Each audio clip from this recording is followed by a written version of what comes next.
vai lá para longe, lá para a vila de Hocken, na Prússia, do século XIX, a gente tem que mergulhar nesse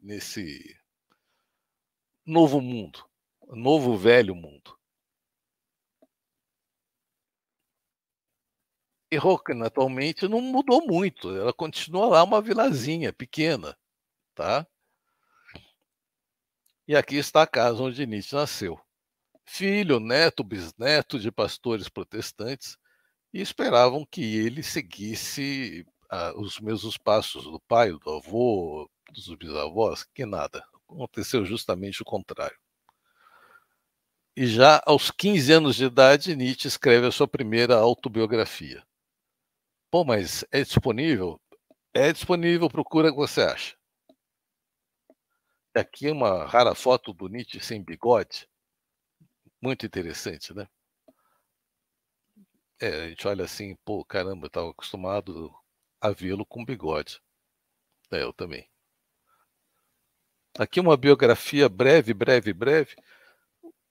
Friedrich Nietzsche nasce numa família luterana em 1844, em Hocken, destinado a ser pastor luterano, como seu pai, que morreu jovem em 1849, aos 36 anos, e seu avô também pastor luterano.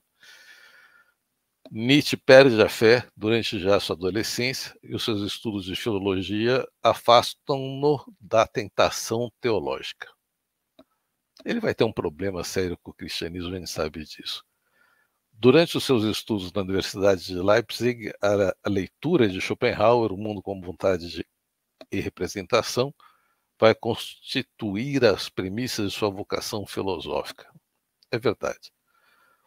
Aluno brilhante é um CDF, mas lá na Alemanha, lá na Prússia, atual Alemanha, não tinha esse negócio de o fulano é CDF. Pelo contrário, o pessoal continua estudando para valer, tá? Façam o mesmo. Nietzsche é nomeado aos 25 anos professor de filologia na Universidade da Basileia. Para dar aula na Basileia, ele é obrigado a trocar de nacionalidade. Ele deixa de ser prussiano e passa a ser suíço.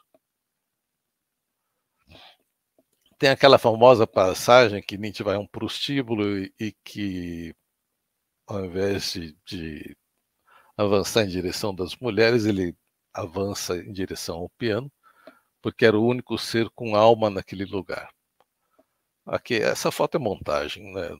Não deve ser verídica. Foi lá que ele contraiu sífilis. Pode ser, ele começou um tratamento de sífilis muito cedo. Mas o que interessa é que, com um título de doutor em filologia clássica, ele foi dar aulas no ginásio e na faculdade da Basileia, lá na Suíça, conforme eu falei. Ele torna-se cidadão suíço. E observem, mais tarde ele se tornará um apátrida. Isso é uma coisa muito interessante. Ele perde todas as nacionalidades dele.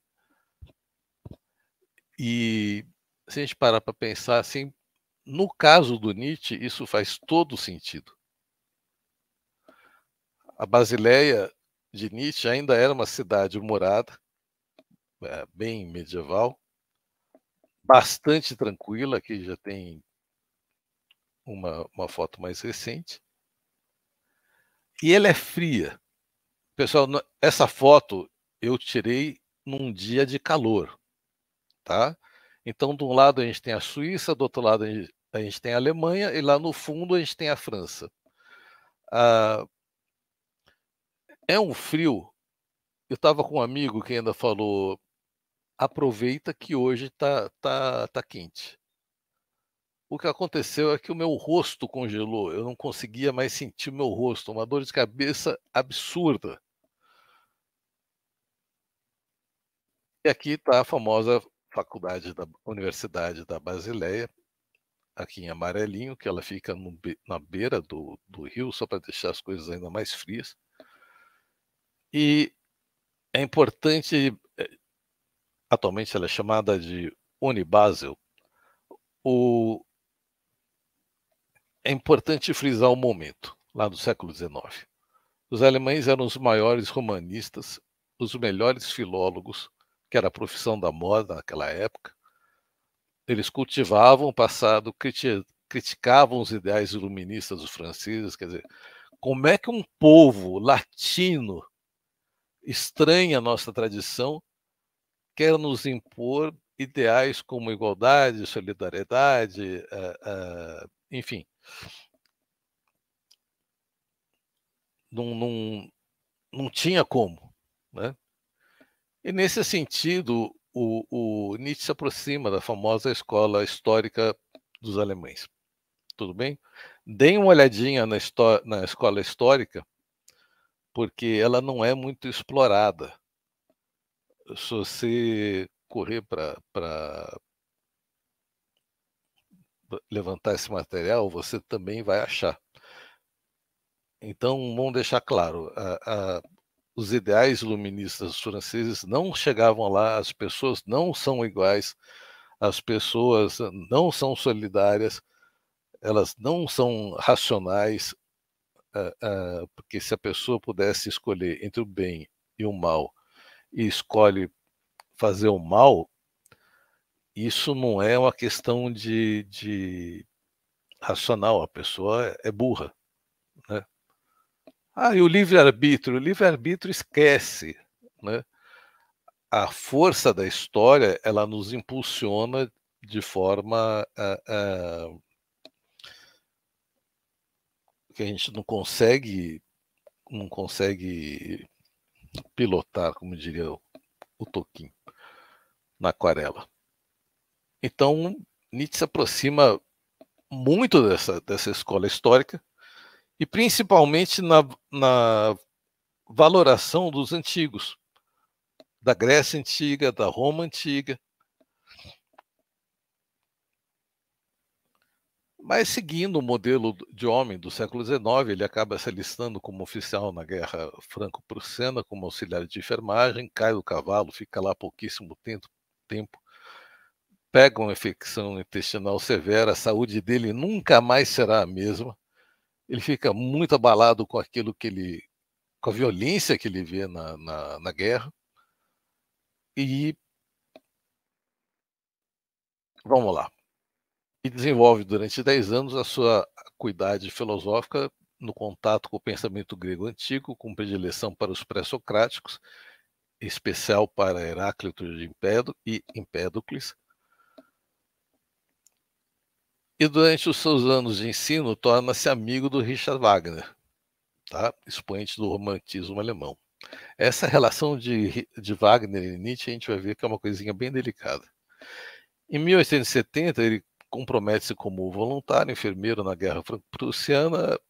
A experiência da violência, o sofrimento chocam-no profundamente, conforme eu acabei de falar. Então, ele aproxima-se de Wagner e da esposa de Wagner, a Cosima, filha de Liszt, por quem vai nutrir uma paixão por toda a vida. Bom, necessário frisar que a Cosima acha que ele é completamente doido desde o começo. Os colegas da faculdade também, viu? O Burckhardt falava que o Nietzsche não conseguia fazer nenhum movimento intestinal saudável. Então, mas o Wagner gosta dele. Porém, é uma relação de submissão. A Cosima chegava para ele e falava assim: jovem professor Nietzsche, por favor, compre aquelas cuecas de algodão que o maestro tanto aprecia. Então, tudo bem, você tem um professor de filologia de 20 e tantos anos, prodígio, babando o ovo para o Wagner, né? E Wagner não era uma figura fácil. Ele passa a frequentar a casa de Wagner com regularidade e, numa época que que Nietzsche estava fazendo um experimento com o vegetarianismo, né? Wagner me solta que apenas os asnos comiam grama. E pior, Nietzsche era solteirão, espalhou que Nietzsche deveria se casar. Estava pegando mal, pois ele era um onanista compulsivo, parecia ser homossexual. Quando Nietzsche fica sabendo, ele toma isso como uma ofensa mortal. Ofensa mortal é a palavra que Nietzsche usa. Veja, se Nietzsche era gay ou não, o que interessa para ele mais do que para a gente?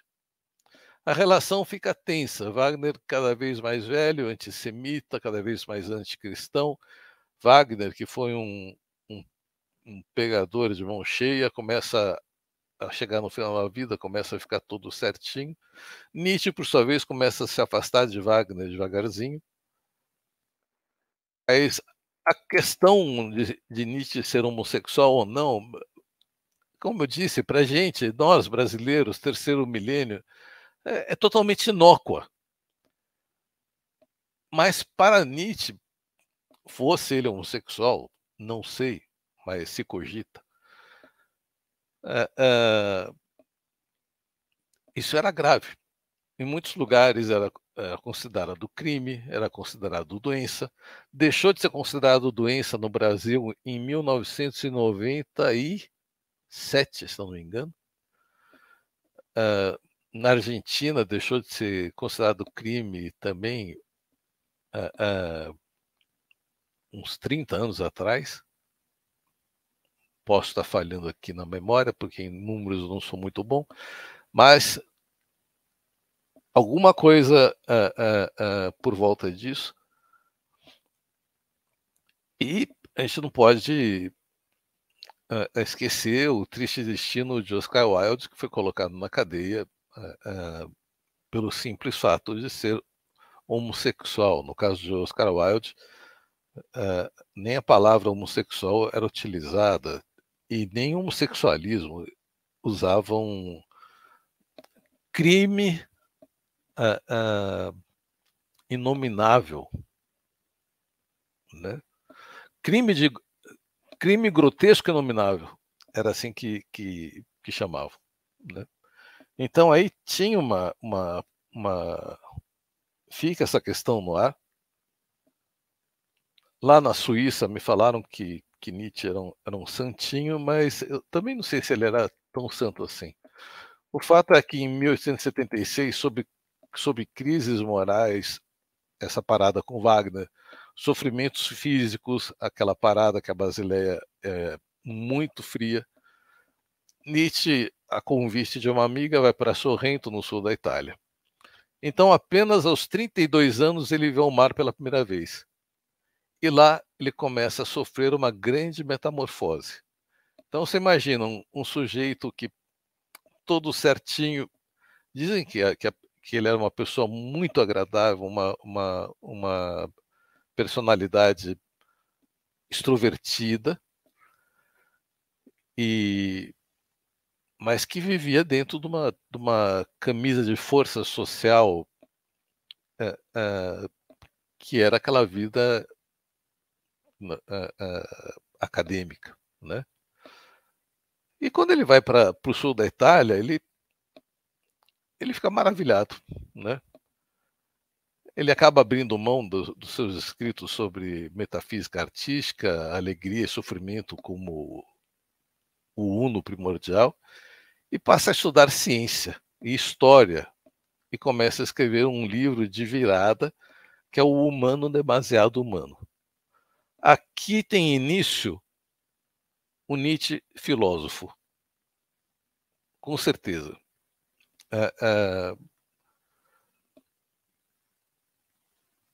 É lindo esse azul, né?